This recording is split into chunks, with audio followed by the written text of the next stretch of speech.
The Simbas, bold, aggressive and hungry to see Africa succeed. They are some of Southern Africa's finest industry leaders who started off with nothing. Chamu Chiwanza, a serial entrepreneur who's as young as he looks. The local maverick has companies in security, real estate and transport to name a few. He motivates people around the world with his charm and life story. Ritesh Anand is a leading global fund manager with over 15 years of investment experience. In 2010, he founded Invictus Capital, a financial services company with a primary focus on Africa. He believes that local investment is the catalyst to continental change. Florence Ziyumbe, a successful corporate lawyer and one of the first women to have her own legal firm in Zimbabwe. She contributes her skills to over 40 executive boards in the region and is a voice for women empowerment on the continent. Nigel Chanakira. In his 20s, he sold his house and started Kingdom Bank. He branched out and began to start and lead multiple financial companies. He is the fearless executive chairman of Success Motivation Institute. Gary Thompson is a regional leader in advertising and marketing. Gary started Gary Thompson & Associates in 1993 in his parents' garage. Today, he's one of the biggest names in marketing and advertising in Zimbabwe.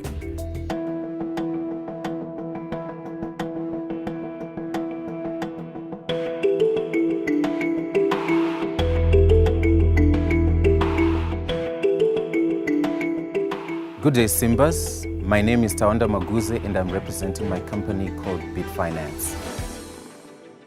Bitfinance deals in a commodity called Bitcoin, and our company makes it super easy to buy and sell Bitcoin. Our company Bitfinance has developed a product called Bitcoin Fundi. Bitcoin Fundi is a Bitcoin exchange that makes it really super easy for anyone that wants to trade in this digital currency called Bitcoin to be able to do so seamlessly. But one question you might have is, what is Bitcoin? Bitcoin is a virtual currency, and it makes it very easy to transact across borders. Bitcoin, because it's virtual, it transcends geographies. And one thing that's really sweet about Bitcoin is that for any transaction, whether you're transacting 1 cent or 1 million, will cost you only 4 cents. The reason why our company got interested in Bitcoin is that we've been seeing the interest that has been gathering over time. For example, we know that in the last year alone, Bitcoin has risen in popularity. And we know that 200 transactions per day are now being done using Bitcoin, and this is moving up to $20 million US. And we definitely think for us, there's a business case in terms of that. And our business model is actually quite simple. We collect 1% for every transaction that takes place from the buyer as well as from the seller. So for us, again, that's very sweet. Other use cases for Bitcoin could be remittances for those in the diaspora. And like I said, it only costs 4 cents. Of course, that does not include the end-to-end third-party companies that might be involved in completing the transactions. So we are here today asking for 100,000 in exchange for 12% stake in our company. In terms of traction, I'll have you know that Bitfinance has been able to raise $30,000 US, which has been sustaining us from our Savannah fund. And for us, that's a show of confidence. We also know that from the figures that are on our exchange, we've been growing in leaps and bounds and leapfrogging ourselves by growing at 15% every week. So Simbas, here's an opportunity to be part of a growing technology in the financial technology sector. Make money for yourselves and also make money for Bitfinance. Thank you.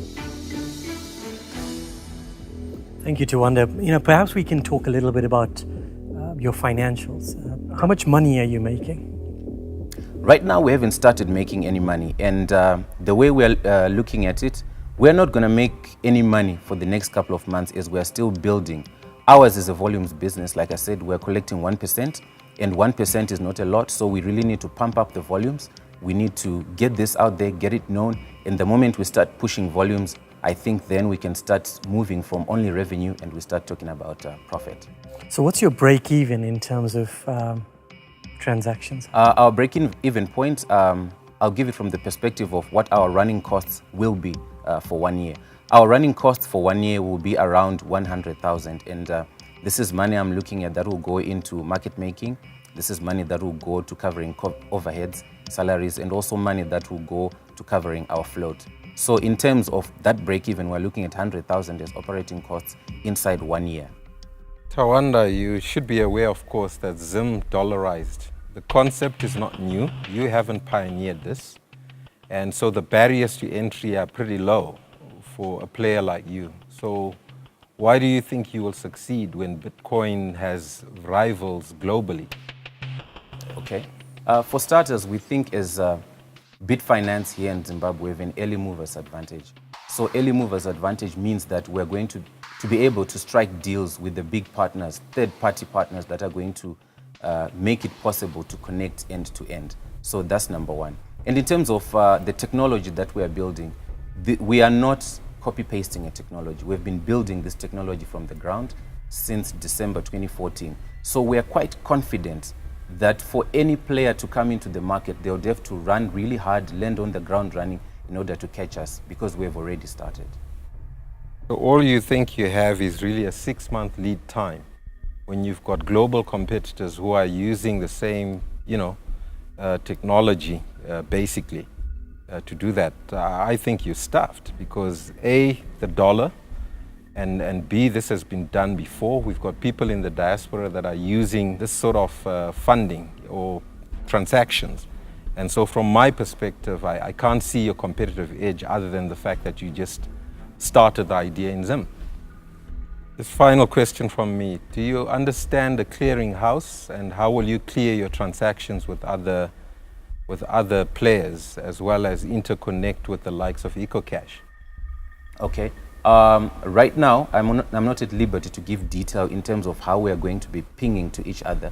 But like I've mentioned already, those are the players that we're actually looking at, not as rivals, but actually as partners. And we also know there are other players that are important in the business, for example, the central bank. And already we've had a couple of meetings with them, introducing them to the technology and also working with them in terms of how we can also support initiatives that they are doing, particularly around issues to do with remittance. Do you understand clearing houses, and are you clearing every day? Simple question. I do not personally understand clearinghouse, which is why we have the chief financial officer within the organization who deals with these things. Tawanda, thank you very much. What value are you placing on the business now? Right now, we've had a valuation by a professional audit firm. Yes. And our valuation right now is, we currently put our valuation at $750,000 US. After 6 months of trading?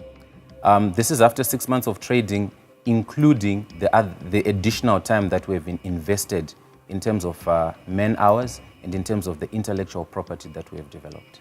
I'll tell you what I have difficulty with at the moment. You raised 30,000. You are looking for 100,000. Yes. You are only offering 15% equity. 12% equity.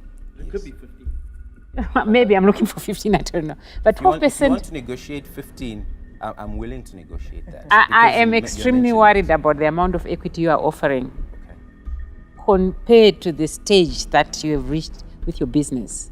It is very small, and minority shareholders can be, strangled out of a business very easily. Okay, so to take a cue from what Florence was asking, for 100,000, you're willing to play around with the percentage? Sure. I can even ask for 50%? No, you can't ask for 50%, but we can negotiate what we can give you. To what extent are you willing to negotiate? 100,000 is a lot of money these days. Yes, 100,000 is a lot of money, but we are also confident in what we're doing, and we didn't want to undervalue ourselves. We could, is this an ask that you're making? Yeah, I'm actually making you an offer. How much? To what extent? We could pump this up to around 16%. 1/6. 1/6. He's a tough guy. Yes. So Tawanda, here's where I'm at. I think we've got the finances here. You're so representative of bright, capable men, women with capacity. You want to go forward. You've got a vision. You've definitely amassed some critical intellectual firepower around you, but the numbers just don't reward the risk for me. I want every type of success that you deserve. I just don't know if the rewards are going to come from this virtual business virtually anytime soon. So for that reason, I'm out. Let me also say that the main reason I'm also out is I don't have anything from what you have said that tells me that we're going to make a profit. You don't have the numbers. It is early stages. I think if you want to come back with this idea, we need more financial information because the amount you're asking for is significant. Sure, it has to be supported by tangible numbers, and you don't have that. So for that reason, I'm out. Here's the deal. I'll make you a sweetheart deal. I'm very concerned that you don't even know what a clearinghouse is, when clearing is the core essence of this business. Correct.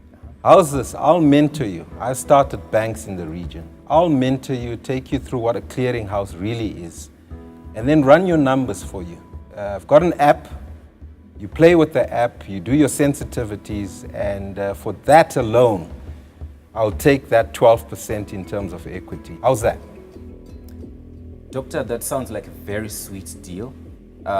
Is it okay if the rest of the Simbas just also come in so that I can weigh my options? Sure, if they're in. Ritesh, we'll give you the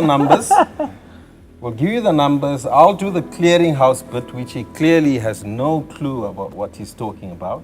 But I can mentor him. He looks like a smart kid. I like this concept. And what do you say? No, I think you've got a great idea. Perhaps we can come up with a structure, an equity structure that makes sense for you, that gives you sufficient. So you're sharing that ownership 12%? That's 7 and 5. You just brought Nigel down, or you're adding that in? I think we can do it for less, Nigel. We want money now. We need marketing dollars, and we need to pay these few engineers. Chamu, give us the buck. I had to be a pessimist, but you're trading on very serious waters here. For now, I'm out. Okay, give us a deal. Okay, I'm willing for Ritesh and Dr. Shanakira for us to work a sweet deal around the 12%. Will that work?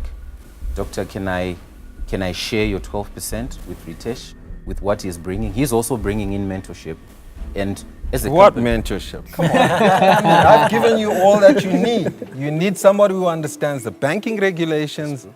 I've done that. Been there, done that. You need somebody who understands the cash flows. He can analyze and critique. And for that, you can give him 5%. So 17% and we're in. You probably need a lawyer from what I'm hearing now.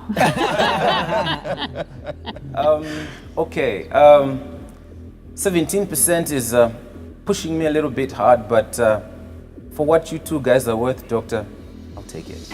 Okay, Wow. we got a deal. Yeah. Good. Thank you. Bravo. Excellent. Thank you. No cash, but intellectual capital.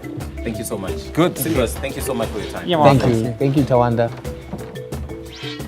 I got what works for the company. When I went in, I wanted 100,000 in cash, but I think I ended up with more. I mean, it's been fantastic to have 3 Simbas on our team, and I pretty much doubt that any other, company will be able to get that kind of muscle behind them. So I'm happy. Yeah.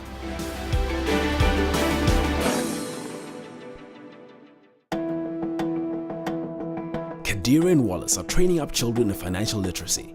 Will they be able to convince the Simbas of the business model? Or will they leave with nothing but a roar? Good afternoon, Simbas. My name is Kanwera Kusuta. I'm a medical doctor. I'm here representing Anchored Finance, investing in you. I'm the co-founder. Hello, Simbas. My name is Wallace. I'm the accountant. Anchored Finance is a company that includes kids in making their business and financial decisions. We're trying to train up kids so that when they grow up as adults, they'll be able to use money in a limited resourced countries, like in the emerging markets, like we have in Africa, and also the developing markets as well in Africa. So with the company, it's all about trying to solve social problems that we have found in school-going kids. Number one, kids, parents buy stuff for their kids for a month, and that the food products will get time in the trunk, and it won't be convenient for them to be eating that food over a period of time. So what we have decided to do is that the business setup will actually come up with a financial plan that will cater the tuck shop, our side, and wholesalers. The system, we've developed a system that has got a card and a tablet that we design, that they've actually been designed for that tuck shop to run as a business. So on our side, parents will deposit a certain amount of money for their kids on a termly basis or whenever, when it's convenient for them. And what we then charge is only $5% of the deposit that the parents actually do. And they don't, throughout the whole month or the whole term, the kids won't be charged for transactions that they'll make. The only charge will be the 5% deposit and the registration fee. To also add, what Anchored Finance does through the product Anchor Pay is to provide a non-cash system where students at schools do not carry cash at schools, because we have seen that from our research, students that carry cash can buy alcohol or drugs. So we want the parents to monitor how their kids use their money, and also we want to train kids while they're still young how to budget their money, and also we want to target the unbanked market. So according to the studies, in Zimbabwe we've got at least 3,000 boarding schools, and of which on average about 600 students. So if we say 3,000 times 600, there's a niche market of about 1.8 million students, and if each student deposited $10, then about 80 million that's in the market that is actually being created. What we're looking from the Simbas is an investment of about $40,000 for 20% investment in the company, as well as networking and connections, as we have faced so much bureaucracy in launching our product. Thank you. Great. Do you want to start off by perhaps telling us a little bit more about the financial performance and what projections are you talked about the size of the market, but can you tell us what your growth projections are for the business? Okay, so what we're going to do for the first term is this term. We are engaging, we've engaged a school called ZRP High School. So the first, it's only one school for this term. Next term, we're going to have 29 schools. From now to second term, we'll be marketing and also acquiring deals. In the third term, we're going to close deals for 26 schools. And then for 2017, first term, we're targeting 22 schools. And what we're saying is 600 students per school, and average deposit per term per student is $100. We've taken the lower limit. From our research, parents usually buy TAC worth $150. So we've said let's be conservative in our approach. So we said $100 per student per term. Have you had any interface with the parents in terms of selling your product to them? Not directly. We did a research just informally, just asking what pains they have in the market, they want this product. What we were supposed to do when we launch at ZRP is to engage the parents, and then we'll find out more about their thoughts. But there's been an interface of our company with the School Development Association and the parents, and we've actually drafted a questionnaire. I'm so sorry that we didn't bring it today. So what are your plans to market beyond doing trial projects like you are doing now? Okay, that's why we are here asking for investment, because for us to really market, we would need a bit of money and also influence in the company as well. But the strategy was for us we have actually planned to do a cocktail meeting for the headmasters for the first time, so that we'll try to invite the headmasters in Zimbabwe of the targeted schools. We then launch our product at a specific hotel. Then after that, we'll then try to do door-to-door as we market the product, as well as other options available. But is it the headmasters that you need to convince to buy this product, or is it the parents? Why have you not spoken to parents? Okay, that's what we have talked about, bureaucracy. When you approach a certain school, you can't just go and talk to parents direct. You need the approval of the school first. Then after the approval of the school, that's when we can get the opportunity to put forward the product to the parents. And just explain to me, you're giving the children a card, yes, which they'll then take to the tuck shop, and they're able to purchase goods from the tuck shop. Yes. Okay, let me elaborate a bit. So when they purchase the tablet, we then scans the card, and all the information about the student will actually come up or pop up on the screen, including the face. So it sounds like a cumbersome process. I mean, if break at school is half an hour, you now having to go through this process of how many transactions do you process? Can you process? Okay, this transaction is dependent on the internet, but the QR code itself is it takes less than 5 seconds for the transaction to actually complete the transaction. It takes less than 5 seconds to complete, because the tablet scans the QR code and then it pops up. Then where did you get this idea from? On the system. Have other countries, have you seen this done in other countries? How big is abuse in our schools, just in terms of financial abuse on drugs or other forms of addiction that you've seen? There isn't. 30% of people abusing, 20% of people abusing their mom and dad's money? What's the number you'd give? Okay. There are no published articles yet done in You take Zimbabwe, a good guess. But from what we have seen, that the preliminary studies have been done, it's at least 35% between the age of 14 up until the age of 19. Right, stop there. You're trying to get into an area that everyone can compete in, I'm sorry. But what they can't compete on is that fact. You've got 1.8 million students. 30% of that is 600,000 students. That's more than you're going to get in the next 3 terms from your sample size. And you're only going to gross $20,000 at the end of all of it because ICE is taking the rest, your project's frozen.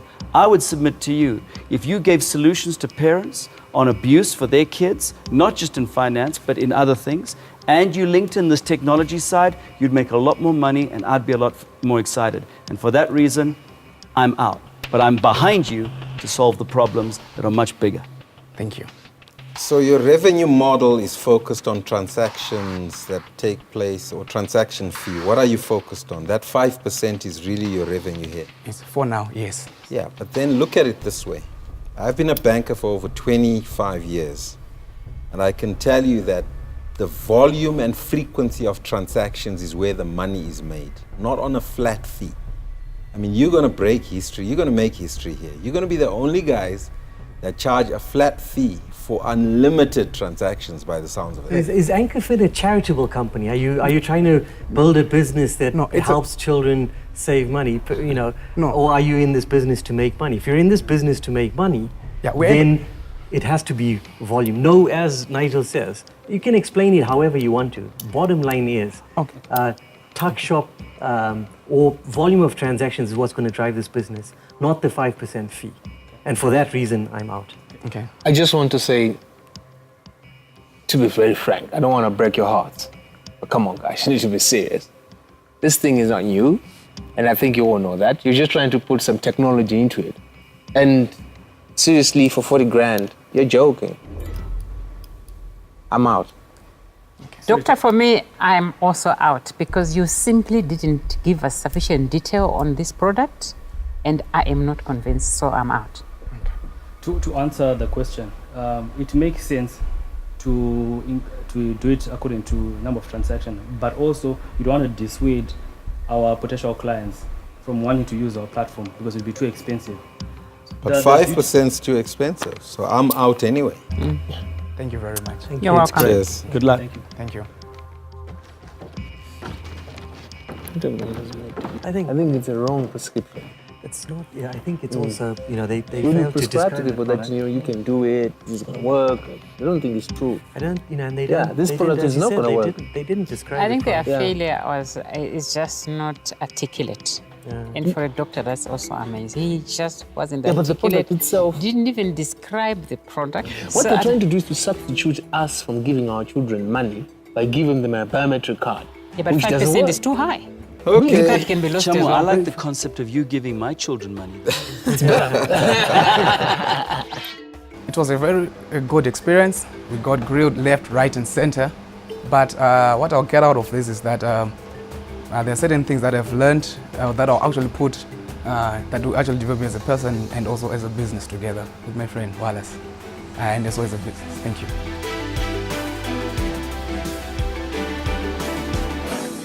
Up next on Simba Savannah. I'm not convinced right now that I can join the business and add magic to the secret sauce at this point. Why did you say that, Gary? Look at me. I'm out.